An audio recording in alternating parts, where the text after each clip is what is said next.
নদিয়ার নাকাশিপাড়ায় স্ত্রীকে গুলি করে খুন। ট্রায়াল শুরুর 6 মাসেই সাজা ঘোষণা। স্বামী হায়দারকে যাবজ্জীবনের সাজা কৃষ্ণনগর আদালতের। 2021-এর ভোট পরবর্তী হিংসাতেও নাম জড়িয়েছিল হায়দারের। সেবারও তার বিরুদ্ধে উঠেছিল খুনের অভিযোগ।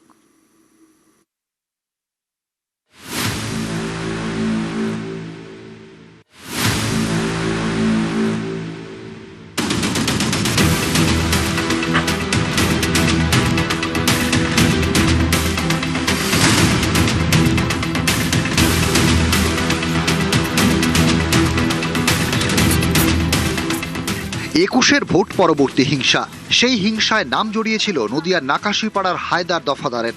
সেবারও ছিল খুনের অভিযোগ। এবার স্ত্রীকে খুনের অপরাধে যাবজ্জীবন সাজা। একে যাবজ্জীবন দেওয়া হলো। 103/1 বিএনএস এ লাইফ ইমপ্রিজনমেন্ট, মানে সারা জীবন জেলে থাকতে হবে, 1,000 টাকা জরিমানা, আর যদি না দিতে পারে তাহলে 6 মাসের আরো জেল।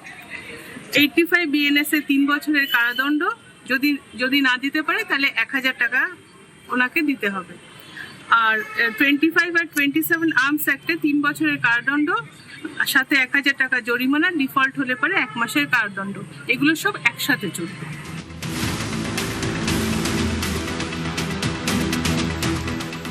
নদিয়ার নাকাশিপাড়া, এখানেই হায়দারের দ্বিতীয় পক্ষের স্ত্রীর বাবার বাড়ি। দ্বিতীয় পক্ষের স্ত্রী মহিলা হায়দার, প্রথম পক্ষের স্ত্রীর সঙ্গে যোগাযোগ ঘিরে অশান্তি।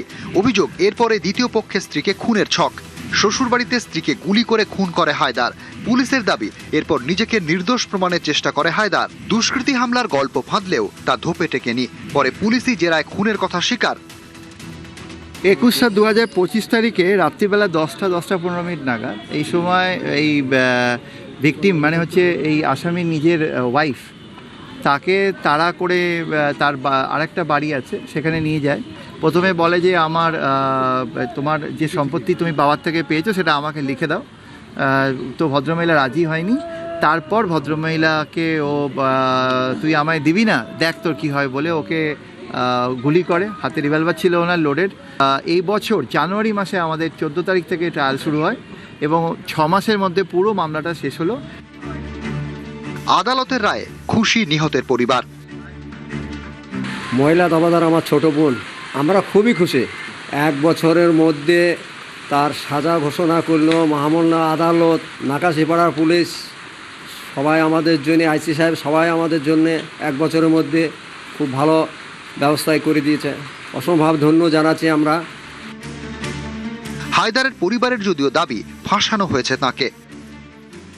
আমি এটাই বলতে চাচ্ছি যে যারা আমার ভাইকে ফেসিয়েছে আর যারা আমার ভাইকে দিয়ে করাইছে, আমার ভাই তো জানে বেঁচে আছে, তাহলে আমার ভাইকে যারা ফেসিয়েছে তাদেরও সাজাটা দেওয়া উচিত। আমি এইটা বিচার চাই। 2021-এর ভোট পরবর্তী হিংসাতেও নাম জড়িয়েছিল হায়দারের। উঠেছিল খুন, ডাকাতি, মারধর সহ একাধিক অভিযোগ। ফের খুন, এবার যাবজ্জীবন।